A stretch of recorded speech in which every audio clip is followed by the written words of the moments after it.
Una straordinaria cura per i particolari contraddistingue l'opera Autoritratto con pelliccia di Albrecht Dürer, datata 1500. Il ritratto sembra emanare una strana luminescenza dovuta alla scelta cromatica e alla messa in evidenza di particolari come i grandi occhi lucidi, le labbra rosse e carnose, i capelli lucenti, l'abito costoso.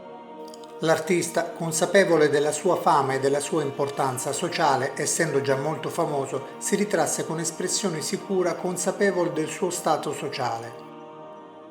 A prima vista il dipinto potrebbe essere scambiato per un ritratto di Cristo in abiti inusuali per la sua epoca. Ed è proprio qui che si può cogliere l'elemento portante dell'opera. Dürer si ritrasse in una posa che ricorda molto da vicino il Salvator Mundi di Antonello da Messina o quello attribuito a Leonardo da Vinci, rischiando molto perché si paragonò ad una figura sacra affermando con forza la sua identità di uomo libero ed intellettuale. Anche il gesto della mano che chiude l'abito richiama alla mente l'atto di benedizione di Cristo.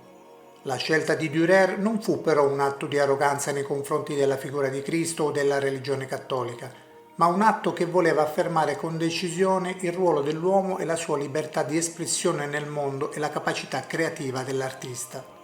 Va considerato il fatto che nel Medioevo e in parte nel Quattrocento la distinzione tra artista e artigiano era molto flebile e spesso la figura del pittore, scultore e architetto veniva confusa con quella dell'artigiano, sminuendo così quell'atto creativo tipico dell'artista che Dürer volle mettere in evidenza.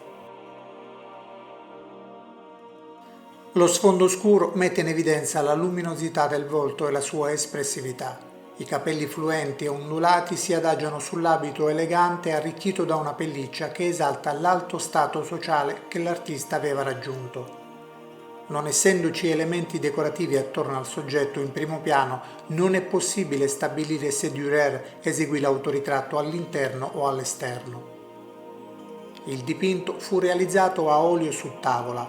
La diluizione del pigmento con olio di lino consentì all'artista di ottenere una pittura luminosa e particolarmente espressiva.